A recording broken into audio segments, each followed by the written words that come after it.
Óscar Urbiola, abogado constitucionalista, claro está, expresidente también del tribunal.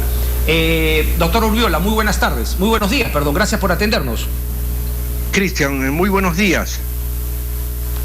Doctor, a ver, yo le quería preguntar, ¿qué ocurrirá en el tribunal tras la muerte del magistrado Carlos Ramos Núñez hasta que finalmente el Congreso pueda elegir, no sé si a uno o a los 6 que ya cumplieron su plazo? ¿Cómo queda el quórum?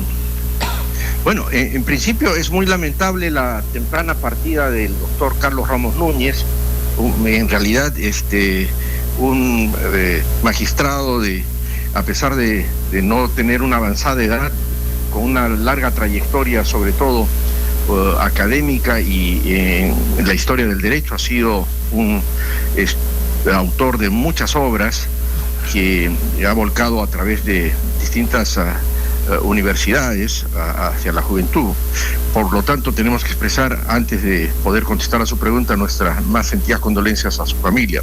Con relación a la situación que queda en el Tribunal Constitucional, obviamente la ausencia del doctor Ramos Núñez se va a sentir, pero desde el punto de vista procesal, el hecho de que queden 6 magistrados, de los cuales 5 con periodo vencido y 1 con periodo vigente, no va a alterar el funcionamiento del tribunal, porque de acuerdo a la ley orgánica del tribunal todavía tiene magistrados que pueden hacer quórum, que de acuerdo a ley el mínimo es 5 miembros para que puedan hacer pleno y hacer las votaciones también en las distintas causas. Por ejemplo, para los procesos de inconstitucionalidad se requiere voto en el mismo sentido de 5. En el supuesto de que no existan 5 votos, la demanda se declara infundada. Por lo tanto, existiendo 6 magistrados, hay la probabilidad todavía de que se puedan pronunciar en procesos de inconstitucionalidad, que los hay pendientes varios, como usted sabe. En el anterior Congreso, varias leyes que han sido imputadas de inconstitucionales han llegado a través de demandas, sobre todo del Ejecutivo, ante el Tribunal Constitucional, que están pendientes de resolver por el Tribunal y que seguramente las van a resolver si es que antes no se produce el cambio que ya ha anunciado el Congreso de la República. Con relación a otros procesos, Cristian, los procesos llamados de la libertad, como es el amparo, el habeas corpus, el habeas data y la acción de cumplimiento, el Código Procesal Constitucional exige 4 votos para hacer sentencia. Y en el caso de que se produzca empate, que en esta situación que se presenta ante la partida del doctor Ramos, podría ser probable que se presenten con frecuencia empates, porque son 6, podría ser 3-3. En ese caso, el código establece que para efectos solamente jurisdiccionales, el presidente del tribunal tiene voto decisorio. ¿Qué significa el voto decisorio? Que la causa se resuelve en el sentido del voto que ha emitido ya el presidente. De tal manera que esa situación también está prevista en la ley, de tal manera que no habría problemas para Pero perdón, doctor, entonces termina valiendo como doble el voto de la presidencia, es decir, si hay un empate 3-3, ese voto de la presidencia finalmente en un sentido u otro es el que marca la diferencia, inclina la balanza. Exactamente. No es que vuelva a emitir otro voto, sino que en cierta forma, y para explicar casi objetivamente, la balanza se inclina en el sentido del voto que ya emitió el presidente. Y en cierta forma, como usted dice, vale como 2. Correcto. Ahora, con esta situación, digamos, el tema de la elección en el Congreso, pues sigue igual. No es que ante una urgencia, no más allá de la importancia, pues se vaya a actuar de manera más rápida o haya una posibilidad de que el procedimiento sea más corto, más célebre. No. El procedimiento del Congreso continúa igual, más allá de la explicación que me ha dicho de cómo va a seguir operando el TC. Exactamente, y además, porque ya el Congreso ha fijado un calendario que tiene fechas fijas, y por otro lado, la misma ley orgánica establece que en este caso la situación de la muerte del doctor Carlos Ramos Núñez genera pues una vacancia, pero como él ya estaba en periodo vencido y habiéndose iniciado en un proceso de recambio que hace 2 años se inició, eso no altera en absoluto el proceso que se ha iniciado en el Congreso, tendrá que continuar y sujetarse al calendario que ha sido aprobado. Claro, pero obviamente el primero en ser reemplazado, si es que solamente se da la elección de uno, va a ser el magistrado Carlos Ramos Núñez. Bueno, en realidad la ley orgánica fue modificada y establece el orden de precedencias o de reemplazo, de tal manera que se tendrá que cumplir lo que la ley establece en función a la antigüedad en el cargo. Ok, solamente doctor, yo quería cambiar de tema esa respecto justamente a la aprobación en el Congreso de la República de para esta interpretación respecto de la cuestión de confianza. Cristian, no le escucho muy bien, el volumen está muy bajo. Usted fue invitado a la Comisión de Constitución. Aló, Cristian, por favor, si podría repetirme la pregunta, su comunicación está muy deficiente, no le escucho. Correcto, a ver, vamos a tratar de mejorar eso ahí, por favor, en estudios. Doctor, ¿ahora mejor? Ahora, por supuesto, sí, hace rato le estuve reclamando a la señorita que hizo el enlace que su señal estaba muy débil. Correcto, discúlpeme por ello. A ver, ahora le hago la pregunta, usted me dice si me escucha bien, por favor. Le hablaba respecto a la interpretación aprobada en el Congreso de la República respecto a la cuestión de confianza. Yo le preguntaba, ¿cuál fue su posición cuando fue invitado a la Comisión de Constitución? ¿Este ha sido, digamos, la manera correcta de hacerlo vía una interpretación de la ley? ¿Debió hacerse vía una reforma constitucional? Cristian, no solamente he opinado yo ante la Comisión de Constitución en la fecha que me invitaron hace poco, antes de que se aprobara el dictamen y luego la aprobación en el Pleno. Yo opiné en el mismo sentido el 15 de agosto del 2019, cuando el presidente de ese entonces del Congreso, el señor Olachea, me pidió un informe, porque en ese tiempo también integraba la comisión de consultiva de la Comisión de Constitución, sobre varios aspectos. Uno de ellos era precisamente sobre la cuestión de confianza relacionada a reformas constitucionales. Y mi opinión ha sido la misma que la que he vertido actualmente ante la Comisión de Constitución, en el sentido que una cuestión de confianza no puede estar vinculada a prerrogativas que son de exclusiva competencia del Congreso de la República, como es obviamente la reforma constitucional y otras funciones, la elección de los magistrados del tribunal, la aprobación del presupuesto, entre otras.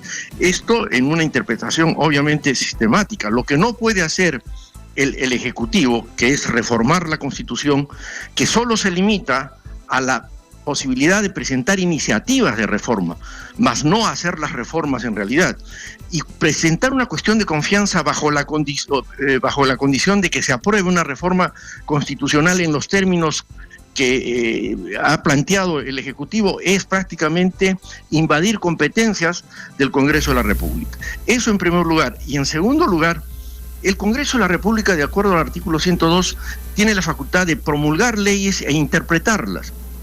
La Constitución es una ley obviamente de más alta jerarquía.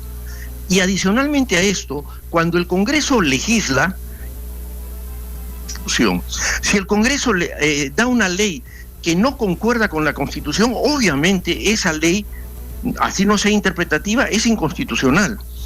Y todas las leyes de desarrollo constitucional, y en cierta forma esta interpretación del artículo 132 es una ley de desarrollo constitucional, porque está interpretando dentro de la Constitución lo que la Constitución ha querido. ¿Y qué ha querido la Constitución en esta materia? Que solo el Congreso sea el que reforme la Constitución total o parcialmente en una interpretación sistemática del artículo 206. Eso es en concreto.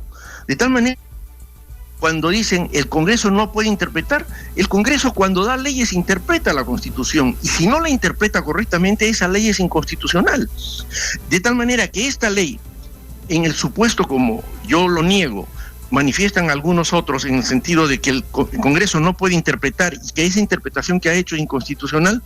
En definitiva, ¿qué va a suceder con esto? Quien tenga legitimidad para interponer una acción de inconstitucionalidad, vamos a suponer el Ejecutivo, tendrá que acudir al máximo intérprete de la Constitución, que es el Tribunal Constitucional, que no es el único, es el máximo, sí, y ahí se cierra toda la jurisdicción en materia de control constitucional. Y si el tribunal dice que la ley interpretativa es acorde con la Constitución, es una interpretación válida. Ok, Ok, y si dice lo contrario, ¿le puede enmendar también la plana al Congreso de la República? Por ser el máximo intérprete.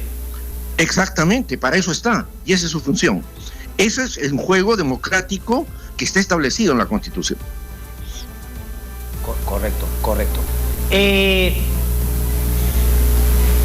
¿Cuál sería, es decir, su postura si usted fuese hoy por hoy magistrado, es que esa norma que se ha dado, esa interpretación, es completamente constitucional? Completamente constitucional, porque está dentro de los cauces o los límites que la Constitución ha fijado para la reforma constitucional, donde reconoce en el artículo 206 que solo el Congreso es el que tiene competencia en reforma constitucional, ¿no? Al margen de que el Ejecutivo y los congresistas también, y también la ciudadanía, tiene la iniciativa de reforma constitucional. Solo iniciativa, más no la facultad de hacer la reforma, que está sujeta a los procedimientos que establece el artículo 206 de la Constitución. Ahora, perdón, doctor, porque también esa ley interpreta que lo que se hizo con la disolución del Congreso al hacer cuestión de confianza por el nombramiento del Tribunal Constitucional, también ya no se va a poder hacer. Efectivamente, y creo que esa es una precisión que ha hecho esta ley interpretativa para justamente acabar con una situación absolutamente irregular que era prácticamente generar un desequilibrio en el sistema de división de poderes.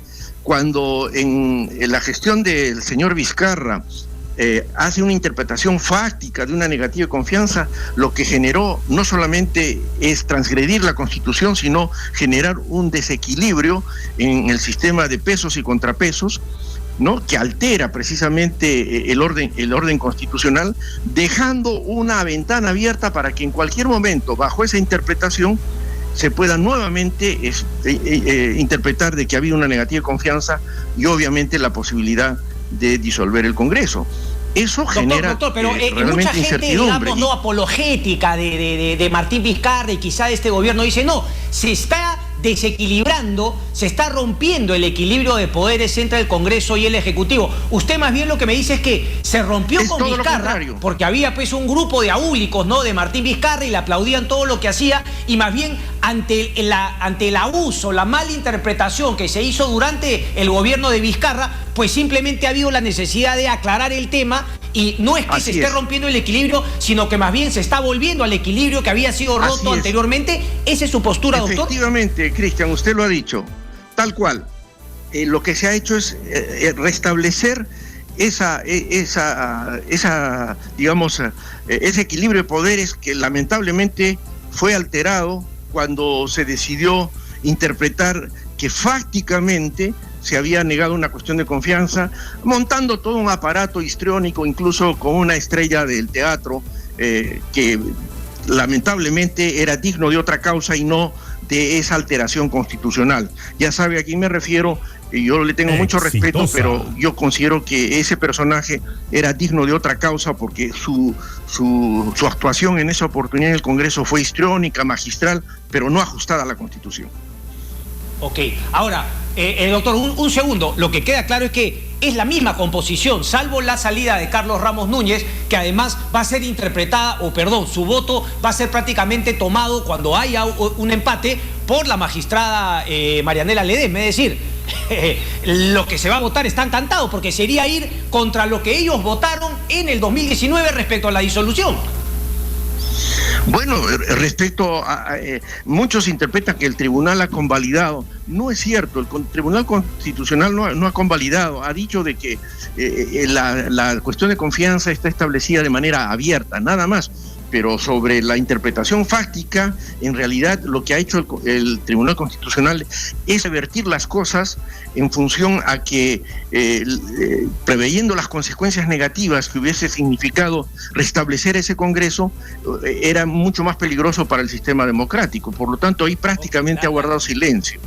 De tal manera que yo creo que el Congreso ha hecho muy bien poner un candado ahora. Si es que llega al Tribunal Constitucional. Doctor Urriola, un placer como siempre, el tiempo me ganó. Muchísimas gracias, hasta pronto. No tiene por qué, Cristian. Buenas tardes. Gracias.